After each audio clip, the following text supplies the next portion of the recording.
ito po. 660 minus 70 lang.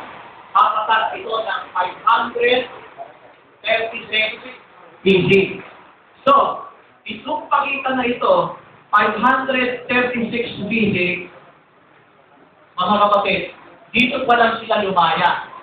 At so sa paglaya nila, sa unang taon, dito nila itinindig ang templo. Pero, hindi pa lang start ang 70 weeks of Daniel. Nung itinatayo nila ang templo, naka-account yan sa Ezra, naka-account sa Nehemiah, hindi na namin mababa. 536 BC, itinitindig pa lang ang pundasyon ng templo. Pero pag binasa natin sa Ezra, yung nagsibalik, yung pagbalik nila, may tinatawag ng first return, second return, and third return. Kung di ako nagkamali, ang unang return nila, si Zerubbabel kasama nila. What does it mean by Zerubbabel? Zeru, ibig sabihin born. Babel, pinanganak si Zerubbabel sa Babylon. Sino ba Zerubbabel? Si Zerubbabel ay isang royal blood. Siya na lang ang tanging natitirang royal blood sa Jew na nandun nakapit doon sa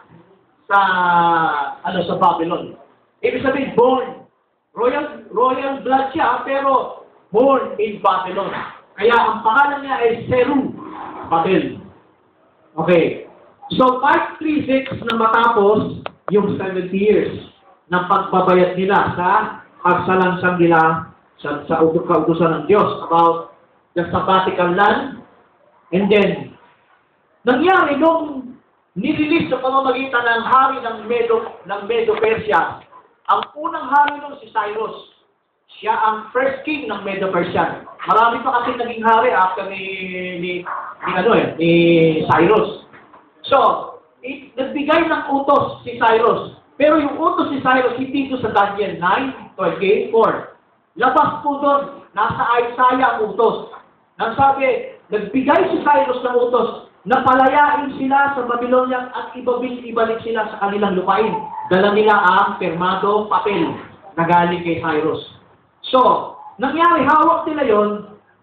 Pagdating ng 536, 2 taong itinitindig na nila ang pundasyon ng templo. Nangyari, according to the histories at saka sa Bible din yun, nagkaroon sila ng pagsubok. Dahil yung mga karatig nila, na paligid nila, gustong tumulong sa kanila ng mga half Jew, half Gentile. Hindi pinayagan ni Zerubbabel. Ang nangyari, nagkaroon ng pag-uusik sa kanila at sila ay inaatake sa tuwing tutuloy sila sa paggawa ng pundasyon ng templo.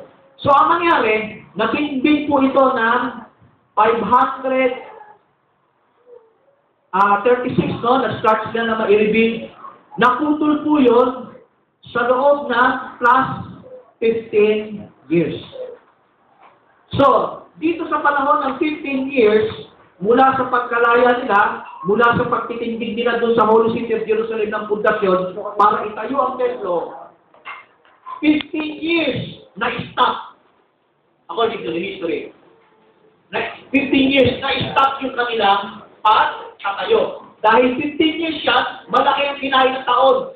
At yung sulat ni Hari Cyrus, ito'y nailagay doon kasi sila nung panahon na yun, may mga scriber sila, yung mga degree na yan. Itinago yun, itinago.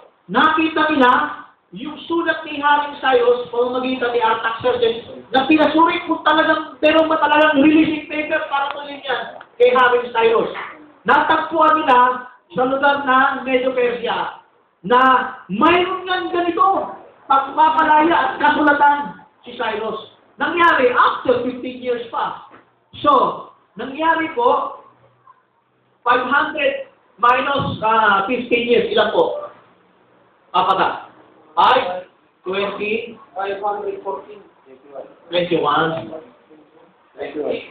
521 BC nang muli nilang itinuloy ang pagtatayo ng templo.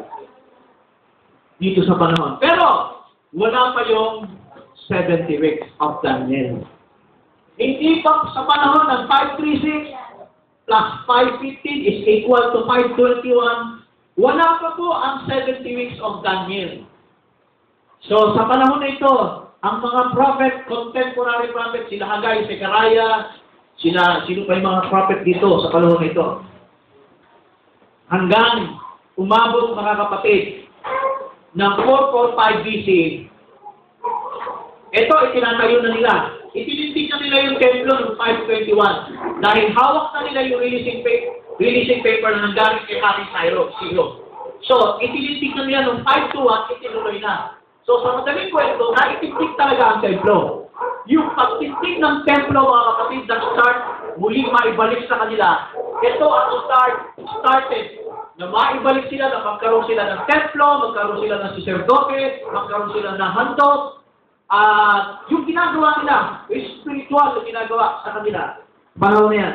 2 minuto na lang. Yung ginagawa yun, mga kapatid, sa kanila, yun ang sinabi ni Hosea, diba?